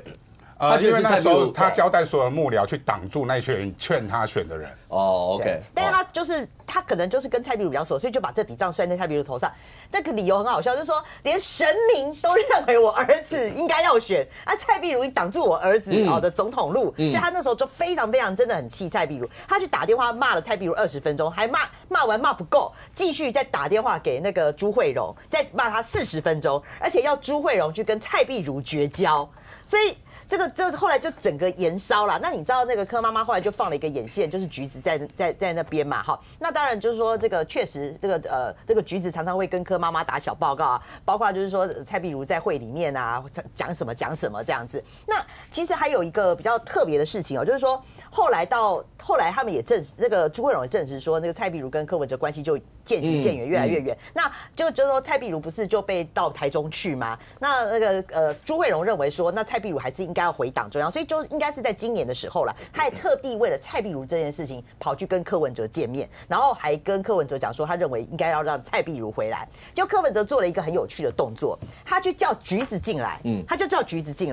然后这就是大家在这个节目上所讲的是说，你人事案还要问橘子，就是这件事。他就叫橘子进来，他就说。那蔡壁如回来好不好？就那个橘子就翻了一个白眼，就问他说：“那这件事你问我干嘛？”然后就跑掉了，这样子，对，就跑掉。然后柯文哲就跟就跟那个朱慧荣讲说，你看吧，连基层人都不喜欢蔡壁如，都觉得他不应该回来。那当然，朱慧荣会觉得说这很尴尬啊，你这个一个这么重要的人事案，你去问一个小孩子，问一个小孩子干嘛？可是柯文哲的动作就是要告诉朱慧荣说，你看，连基层的人都讨厌蔡壁如，所以这个蔡壁如你怎么让他回来呢？那这个是比较特别的部分。但是我觉得最后啦，我会觉得说哈。听他整个描述哦，我会觉得说柯家人，包括柯美兰啊，柯美兰他也承认说是那个朱慧荣也承认说柯美兰应该受他妈妈的影响，所以他们整家人都很，除了柯爸爸啦，就整家人都讨厌这个蔡壁如。他们认为蔡壁如，我觉得对壁如也很不公平，因为照理说你这么久了哈，他跟柯文哲在一起这么久的时间，从他也陪他到这个太平间旁边的那个地下室楼那个地方。你应该是把他当家人，可是看起来柯家人完全没有把蔡壁如当家人，他就认为是家臣，而且本来是血滴子，然后你吼说这个台湾话大白话一点了，历史吼温起来了，好啊，今天如果没有柯文哲，你怎么去当了这个立委？所以他们认为蔡壁如不应该跟柯文哲平起平坐，而且这个严重到什么？严重到柯妈妈看节目啊，只要看到蔡壁如跟柯文哲坐他旁边，哈，那因为蔡壁如跟柯文哲很熟，譬如说我跟林涛很熟，譬如说林涛在讲话的时候，我就说，我就会碰他一下，说啊，不是安内啦，这样子，啊，柯文哲这样，我要跟你讲这样子，柯妈妈就很生气，就会打电话给蔡壁如，说你那个就说他没大没小，然后就说你怎么可以这样子，不就是对他儿子这样子，就是说没大没小这样，就是你们不应该平起平坐。那甚至连柯美兰也如法炮制，柯美兰就看到那个谁蔡壁如跟那个柯文哲去上光晴姐的节目，那也是讲到一个这个钱的问题，然后那个柯文哲要讲的时候，蔡壁如去踢了柯文哲一脚，然后柯美兰马上打电话去骂蔡壁如说你怎么可以也是这样没大没小这样。结果我就是说听了这个之后，我就觉得说哇天哪，他把他们家就是认为说蔡壁如你就是一个婢女啦，说难听，你就是一个婢女的角色。好，那现在你越讲越从侯文强到现在变成婢女，这是一个形容，就是我在跟慧荣姐在聊天，你在形容那个位阶越来越对。那因为那个朱慧荣是跟蔡壁如非常好嘛，他当然也会帮他抱不平啦。对，他也觉得说这个在他身边只有蔡壁如是真心对柯文哲好的。对于柯妈妈真的其实也没有怎么办，因为柯妈个性非常活泼开朗，大家都知道。对。可是柯文哲对于柯妈妈是不是讲话，他就算有他的想法，看起来也没有什么辙，对不对？一半是慧荣姐讲的，一半是我自己有听到的啦。就是说柯文哲也是蛮受不了他妈妈的，那只是说他就没办法，他就是没办法。然后后来慧荣姐讲说这个。柯文哲就直接当面跟他讲说，我也没办法处理我妈太强了。他说我妈太强了，我也没办法处理她。阿伯，大家想办法嘛。那谁有办法？那是你妈妈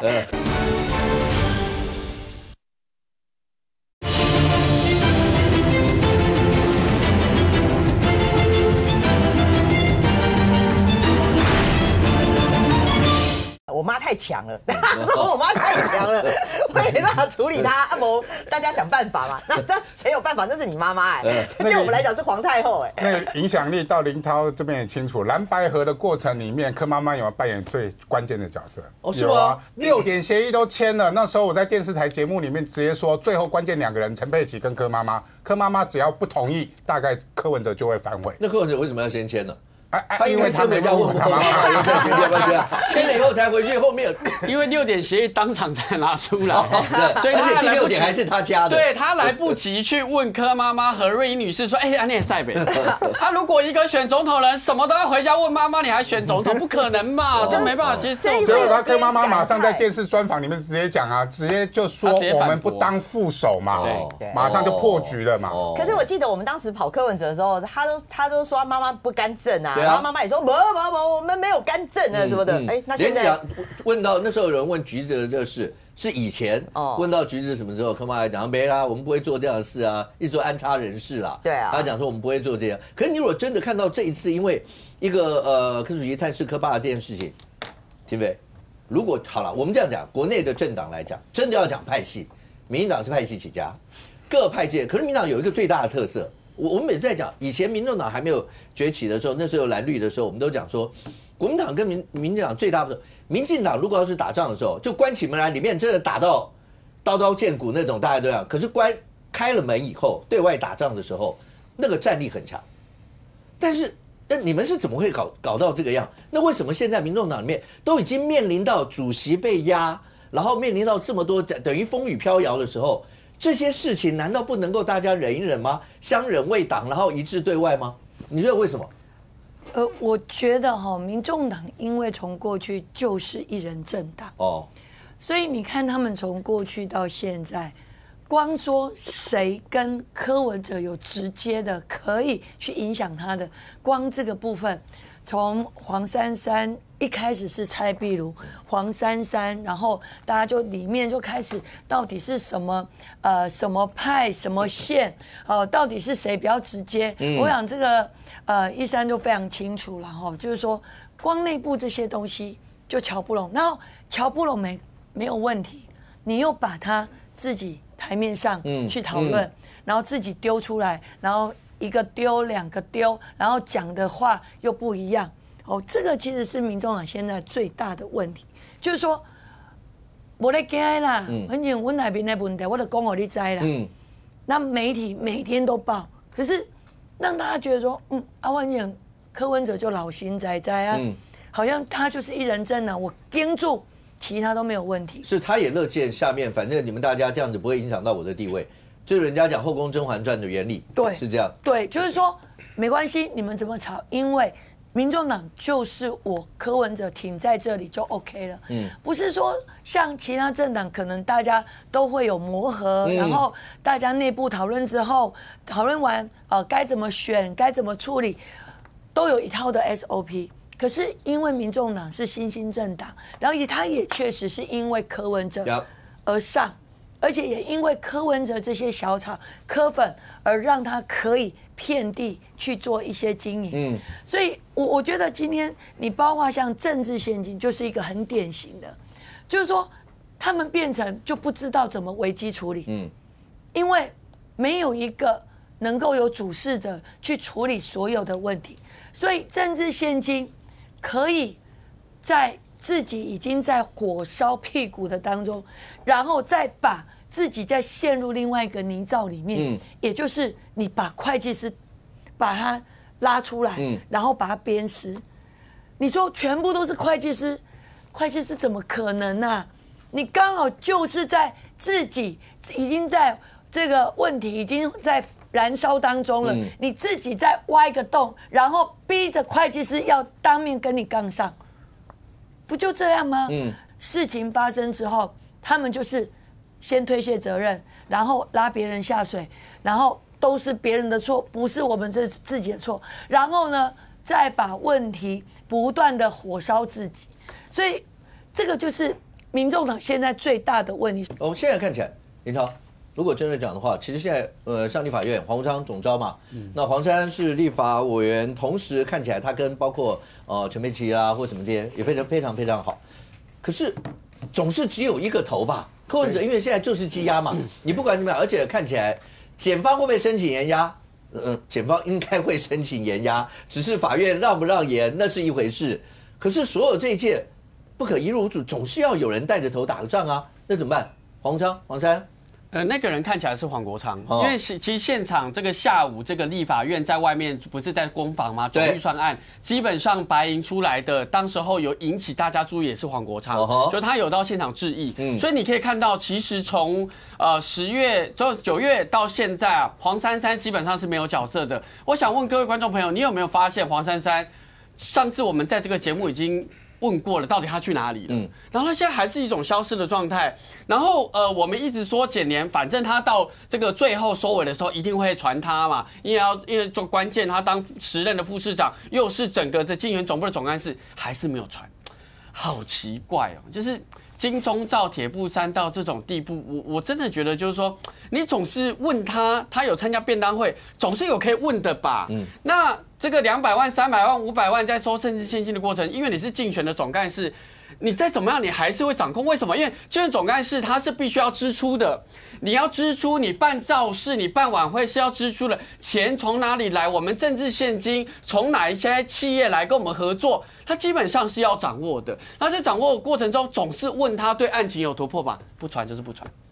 不传呐。就不传他。你失望哈？我很失望，我对整个的过程中觉得说怎么可能，这是 impossible 的事情。那我觉得从这件事情也看看另外一个层次，就是说黄珊珊看起来就陈佩琪派啦，就是母姐会那一派啦。那我觉得对于这个柯文哲主席，我真的觉得有一点悲哀的事情是，当你在做你想做的事情的时候，你妈妈何瑞英女士，一下子你妹妹柯美兰，一下子你枕边人陈佩琪，每一个人都有意见。你没有自己耶，你丧失了自我，因为全部都是母姐会在引导你。然后你自己看哦，我真的觉得这一件事情哦，刚才这个小玉姐在讲，怎么有可能内斗这种宫斗剧是摆明的宫斗？哎，你叫人传话给蔡壁如讲卖讲，不要讲我爸爸的事情，很难吗？打个电话，传个 Line、Instagram 什么都可以啊，很简单啊。他竟然公开在1000多个人群组直接臭他，说蔡壁如应该闭嘴，哎。蔡壁如当时候帮柯文哲多少，然后跟他开疆辟土，跟他一路披荆斩棘，然后到最后他也没有怨言，他跑去台中经营，现在还是把台中在你们台湾民众党里面，他是经营最稳的一个人。结果这么有战功，过去都保护柯文哲的人，现在被你修理，被你知道吗？那个叫做打自己的小孩给别人看。可有时候打自己的小孩给别人看是要释压，就要把压力释，不是你是真的想打小孩。你没有任何来由，你就是想打他，想把他扁到爆，所以你基本上可以让这些小草或台湾民众党支持者觉得很诧异、很不胜唏嘘。真正有战功的人被你公开凌迟，然后真正要出来说明的人绝对不传，然后只要加入你母姐会，就好像拿到了免死金牌一样，我就一路顺遂。所以你可以看到现在台湾民众党在做什么，因为倒数计时了，你不管柯主席是要延压或不延压，基本上总是到了后段了嘛。如果到时候是图利，柯主席出来就会看，这段期间谁这个讲话最大声，有帮我们讲话。结果你会看到，从这发言人，从陈智汉，从这个吴怡萱，没有一个人对安晴讲话，全部都是在内斗，内斗最大声。我真的觉得最悲哀莫过于此啦。OK， 但杨明，如果真的看起来的话，因为黄章总召在立法院的声量，在各方面，刚才林涛讲，你说对小草的号召性或各方面，所以未来他应该是真的就能够这样脱颖而出吗？其实我们可以看到这个最近有这个声量的 TPOC 他们去做了一个调查。这个会期它的调查时间是今年9月1号开始到现在到10月22号。OK， 那黄国昌一枝独秀，全立法院他的网络声量最高有27000多那第二名韩国瑜院长22000多。当然你可以注意到这两个我们都不意外了，包括第3名徐巧芯16000多，这前3名我们其实都不会太意外。这前10名大家最意外的其实是谁？许智杰。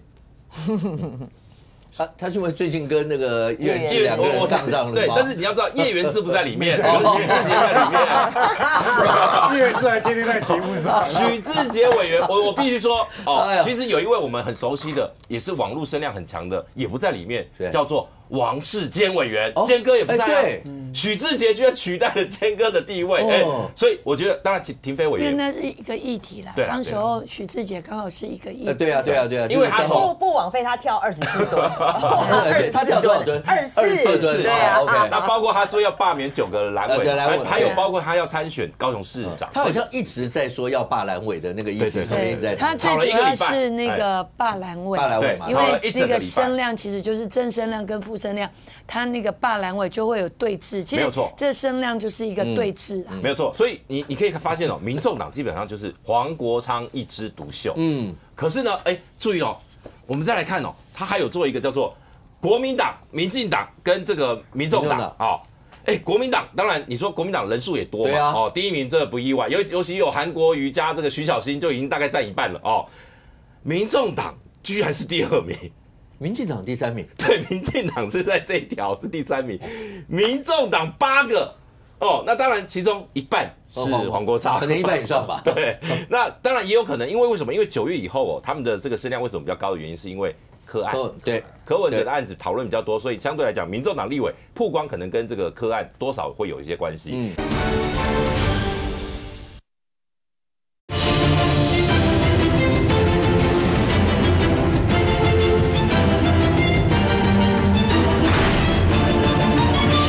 因为9月以后他们的这个声量为什么比较高的原因，是因为柯案，对。柯文哲的案子讨论比较多，所以相对来讲，民众党立委曝光可能跟这个柯案多少会有一些关系。那至于民进党呢，51个，很抱歉，他的网络声量其实大概跟民众党是差不多的，所以这个是现在网络上的一些声量的讨论。那当然，现在很多人就讲说，那声量对于民众党来讲，这个声量会不会延续到比如说他们马上又说要办一个这个所谓的大型的活动，你说27号吗？又要声援柯文哲了，会不会故事？对，跟万圣节跟万圣节有关系，跟万圣节结合，所以到时候他们可能会不会有一些这个装扮 cosplay 网络声量又会再冲一波。而且如果你讲到这，因为黄昌委员不是那天讲说到那天他会有什么样的行动还是什么，他也不知道，他也没有办法，大家就很好奇为什么要伟航，请问一下，在一般为什么要再用这样一些术语？是号召民众吗？基本上我们大家都可以用肉眼去数他们现场的人数的时候，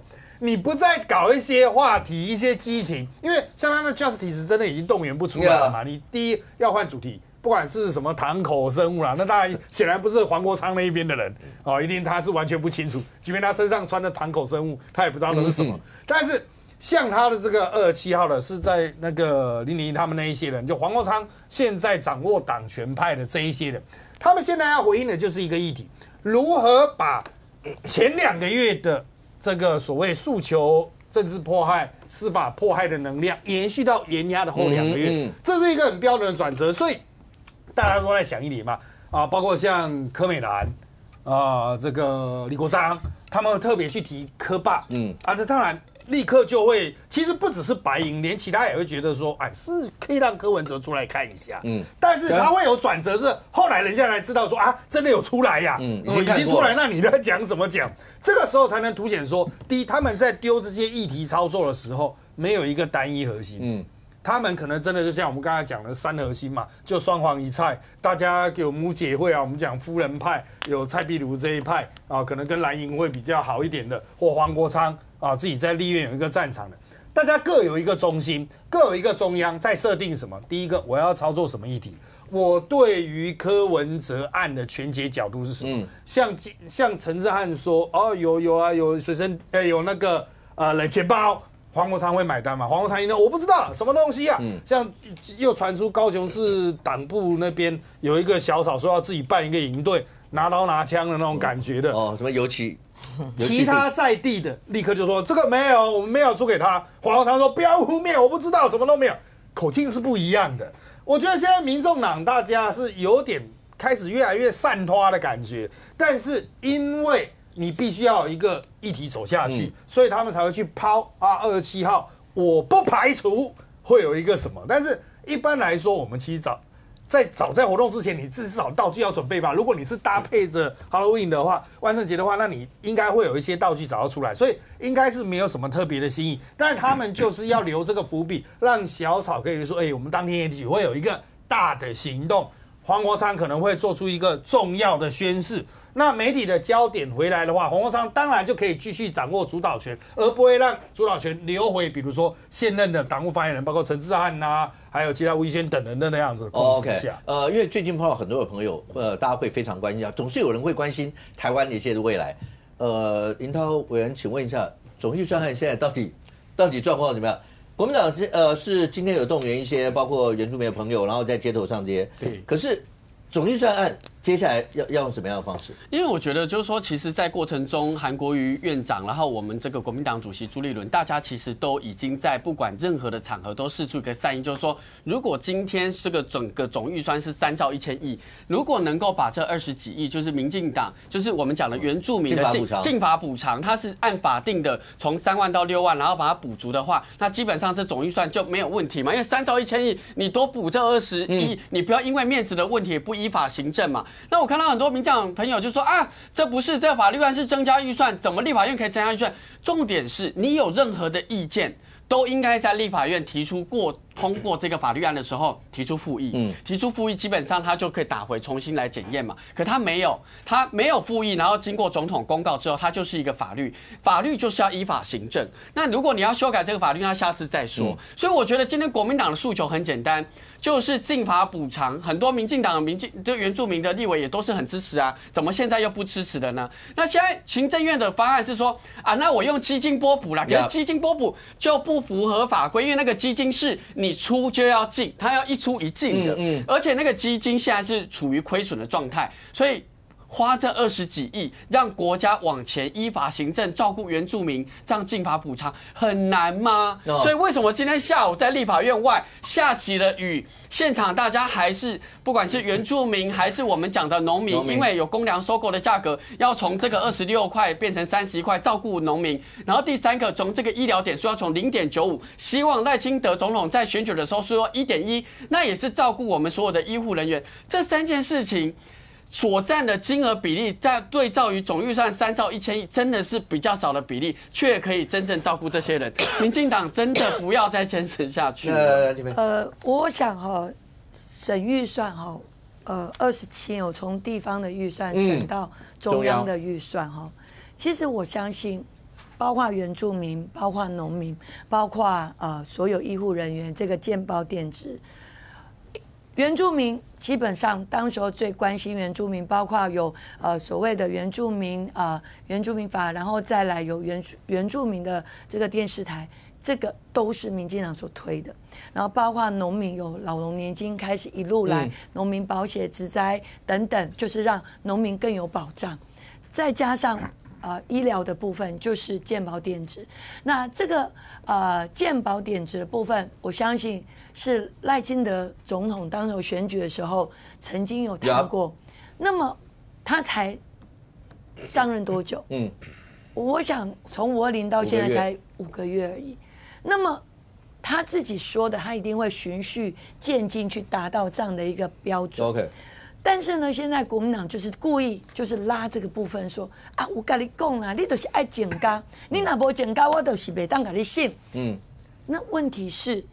这个部分，如果在我们税入跟税出的这样的一个条件之下，好，今天因为国民党这样的一个说法，真的退回去再做重新调整之后，那我相信这一步下一次送回来。国民党一定会再提出，其他的委员一定会再提出说，没有，还有哪些还没有做？所以为什么有一个叫财政纪律？财政纪律法就是说，在我们预算这个所有的委员，你可以建议让行政院下一次再去做一些调整。好，包括我们用主决议啊等等，但是在我们自己在提案的法案当中，从来没有说我可以去增加。我要增加多少钱？像我就主张，你在这个公粮的部分，应该为了所有农民好的话，我们要定的一个法，叫所谓的能够所谓这个弹性，依照我们的物价指数随时滚动式检讨。这个对农民才有保障。大家没有共识吗？大家没有办法能折中吗？我告诉你，那总预这个就是要算就这样一直去卡着谈嘛，就是要谈。可是现在国民党也很坚持，没有你就要这些给我放进去。然后有啊，那个行政院院长也要跟国民党谈嘛。那也请这个韩国瑜院长去做一些中间的调和嘛。那也有说，但是国民党就开始就说啊，你没诚意啦，你按那讲你就是没诚意。我们讲的说，如果禁法条例可以的话，如果依照怎样，因为禁法条例比较特别是，它里面直接在法令当中增加预算，这个就违反财政纪律。如果这样子的话可以过，可能后面所有的立委他可能针对他自己的族群，他都可以提出一个法。然后里面就增加预算，因为老百姓可能不是这么了解过程当中的这些细节，但是他只知道一个，就是总预算现在就是卡在这嘛，对不对？然后时间今天是10月24号，那12月31号以前，理论上一定要过吧？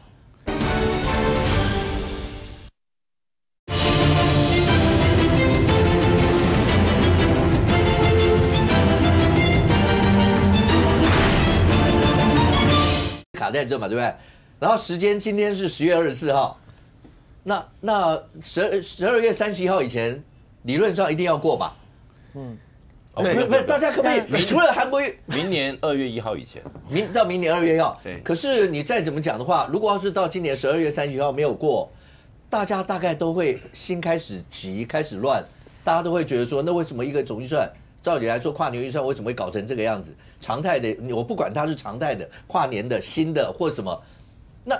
韩国瑜院长，好来，杨明，韩国院长不是已经召开了几次了？4次，今天第6次，6次了，还是没有办法吗？其实应该是说，如果要协商，前提是要彼此有一个各自可以下台阶的方案。好，那有没有好？那如果按照礼拜2的逻辑，就是上一次啊，应该说上一次的逻辑是说，这次我们不够的部分用基金，但是呢，立法院给我修法改成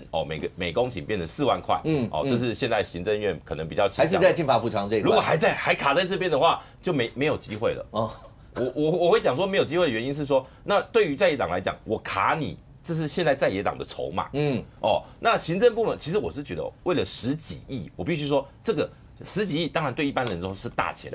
但对国家整个预算，对1年3兆，这绝对不是10几亿的问题，是一个财政纪律的问题。来，这个廷飞委员，我觉得财政纪律如果真的要讲财政纪律的话，3倍券、5倍券都发了啦，就这些都是我们都明文写着法律的。好，而且我要讲的是说，在6月份3读过后，行政院有没有提复议？总统有没有拒绝公告？都没有。民进党也失职啊，那个时候就应该强力背不让这个法案过关啊。那你怎么可以3读6万了？怎么可以现在说拍水我只编4万？而且还要立法院修回来。我必须说，然后再用基金啦。我必须说这一块既然已经是3读的法律，那僵在这边不是办法。我也不认为在野党应该为了10几亿，然后把去卡3兆。但是在野党除了这个办法也没有别的，那怎么办呢？其实我的想法是这样啦。预算是在野党的战场，因为他们席次多，所以理论上进入总预算审查，在野党那才叫在野党的舞台啦。其实执政党反而麻烦，执政党看到你这样瘫痪，他们开心的。为什么？因为我这样算好了啦，因为时间一直往下走，我就讲，因为你到最后，好了，我讲白一点，谁敢让到最后总预算不过？你告诉我。没错，所以还是过嘛，而且明年，可是你这样预算就没得审哦，对，明年里面都没得看哦，明年军工要加薪啊，对啊，你国民党你敢让军工要加薪，1月份领不到吗？所以我必须说，很多在野党他们也知道问题出在哪里，可是行政院没有给台阶下。OK， 大家要各自给台阶，需要一个台阶。可是呢，我必须讲，现在有很多问题就卡在说谁要把那个台阶摊出来。那我是给在野党跟执政党一个想法啦。那个雷神公司不是要还我们300多亿嘛？就我当时多收的那些，对那个我讲，那拿回来也不是国防部的私房钱，是国家的那我讲这些300多亿可以发多少年的进法补偿啊？10年都没问题啦。其实明年的预算所增加的大概都是一些福国利民的部分，而且很多地方的建设，然后水利的部分，然后还有教育的部分，所以其实执政县市的县市首长会比立委还紧。所以你说国民党比较多？当然，国民党就比较多嘛，他们压力一定会给在野党。那其实大家都在寻找一个方向。也就是说，在进法补偿的部分，就是说，现在依照主计单位、财主单位，我告诉你，这个陈淑芝是从我们市政府上来的，我们很清楚他的个性，就是说他可以，他非常严守这个财政，可是他说的有4万可以，可是其他就是用基金下去处理，可是国民党不接受啊，这已经找了一条路下了，可是。他们现在就说不啊，立刻搞我顶标价，你也给的心不甘情愿，不是心不甘情愿，而是在整个框架当中。然后，所以现在进法条例之后，国民党又丢出来没有？进法条例是恁讲的我不是爱公家鸟，我爱个公粮，我爱个这个健保点，就这样子嘛。林涛最后来1分钟来回应一下。对，我今天要回应我一定要回应，因为基本上刚才陈亭妃委员一直提到财政纪律。第一个，你基金已经亏损成这样子，而且不符合基金的使用方式，一进一出的方式，然后你现在又要用基金来补贴的话，基本上这才叫财政不纪律。第二个部分其实你就讲说啊，你看为什么要再增加这几几十亿啊，20亿啊，这样会不会让国家财政很不健康啊，很没有纪律？不好意思，这一次民进党执政党的总预算，它是增加4000多亿，增加4000多亿，而且重点是什么？我们所讲的财政纪律不是说因为增加了10几亿，我们讲的是说你在预算你在整个法案当中去增加预算，我觉得你在误导。这4000多亿，这个我没有办法接受，里面有73亿的打诈预算，没有，我们不是说这10几亿是违反财政纪律，从5亿、10亿，我是说国民党的立委违反财政纪律，这个很清楚，要讲清楚。这个委员韩国瑜院长对，然后我就最后一个，我知道这时候应该讲休会，对，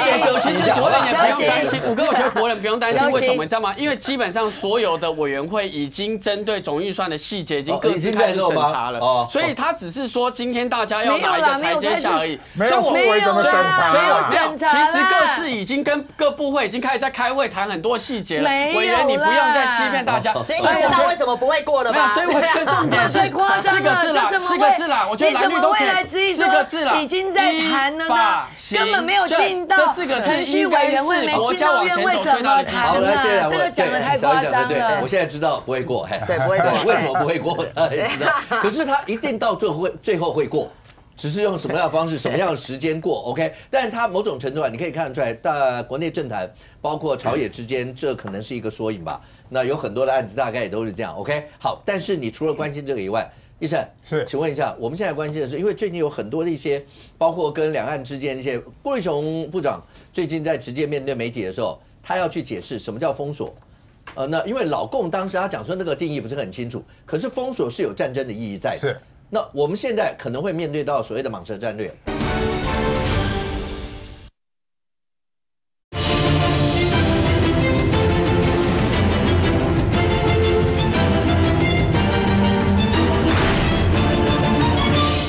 可是他一定到最后会过，只是用什么样的方式、什么样的时间过 ，OK？ 但是他某种程度上，你可以看得出来，国内政坛包括朝野之间，这可能是一个缩影吧。那有很多的案子，大概也都是这样 ，OK？ 好，但是你除了关心这个以外，医生是，请问一下，我们现在关心的是，因为最近有很多的一些，包括跟两岸之间一些，顾立雄部长最近在直接面对媒体的时候，他要去解释什么叫封锁。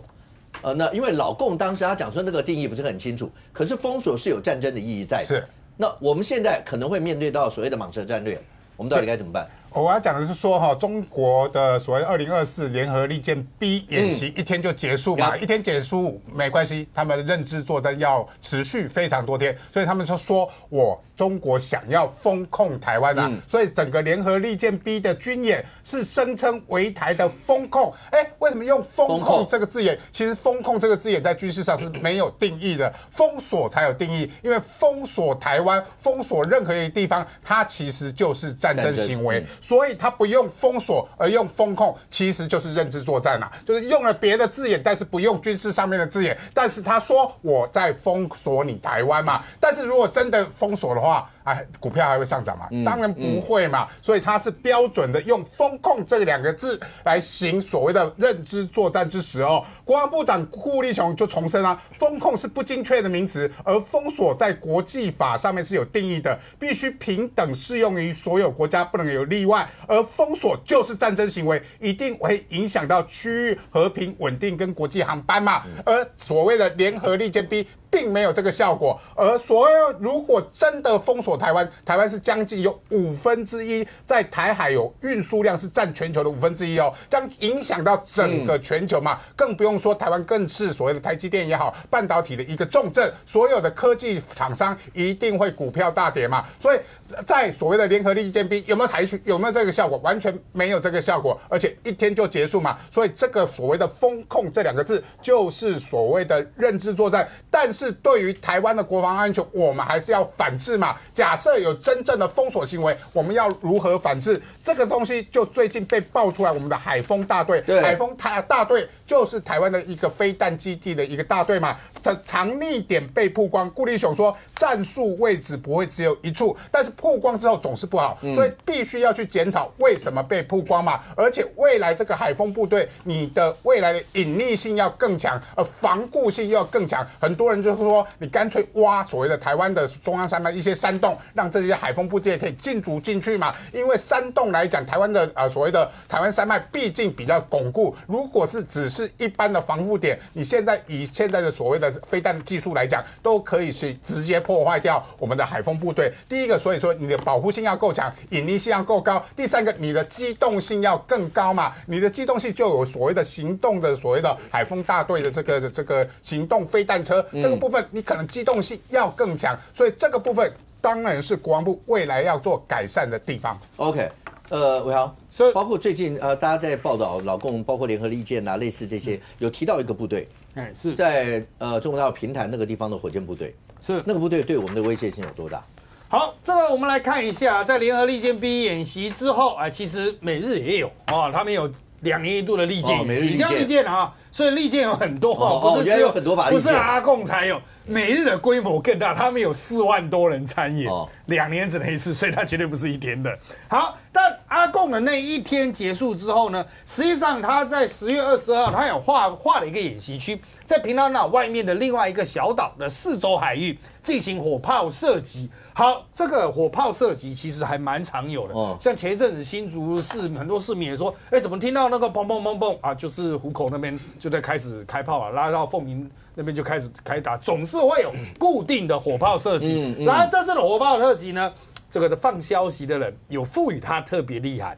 他就说平潭有一个解放军72军，它是一个火箭的炮兵旅，其中有一个102连，它是模范连就是有点像我们的金城连这样子。他拿到这个模范连，他特别去强调这次射击这一个部队有重要角色，而他是配附什么呢？他配附一个 PHL 的火箭。那你就把它想成，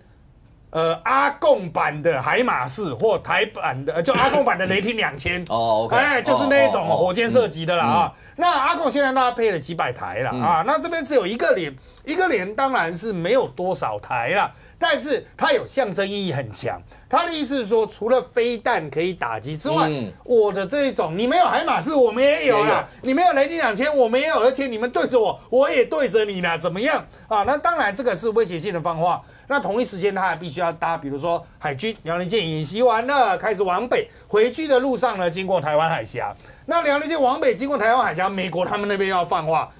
我们也有船要从北往南经过台湾海峡，所以现在这些动作不见得代表真的战争意味会直接上升，而是双方的这种放话的这种对峙，已经变成了其实在军事操演之外的一个很重要的观察主体，如何从中去找出蛛丝马迹，比如说是不是真的有威胁性？如果你真的住在平潭你在第一线，其实威胁性没那么大，因为它这个最远可以打到500公里，不需要放那么近。你如果推得那么近，你反而好打。这就刚刚义山在讲了嘛，就是我们的飞弹部队如果位置被掌握的话，那好打如果你是在沿海的话，我卫星上看，搞不好船经过的肉眼都可以看得到，那就没什么意义。我躲在福建的山里面，从福建山里面打你，我的效果才是最大。同样的啦，就是我们这边实际上真正有打击效率的部队其实也不是摊在海岸给你看当你看到海风大队拉到台东市区滨海公园那边摆起来给所有在那边拍照的时候，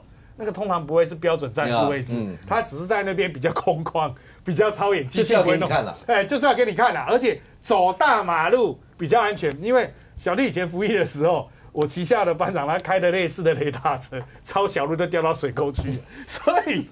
这个才是真正的我们实际的战术机动它实际有风险。那种开大门走大路被拍到，当然今后国防部可能会去调整，当然作为会去调整，就不给各位大炮哥再去跟拍。但是原则上你要说什么几秒之内就被全部摧毁，我觉得这是有点过于夸张的描述。那当然你说我们对于两岸之间的关系，大家都不希望有任何的兵凶战危这些的情形，但自我防卫一定要 OK。好，那但是对于中华城这个案子往下还会有什么一些更进一步的讯息，案情还会有怎么样的发展，我们大家拭目以待。非常谢谢现场所有来宾，也非常谢谢观众朋友收看《新闻面对面》，我们明天见，拜拜。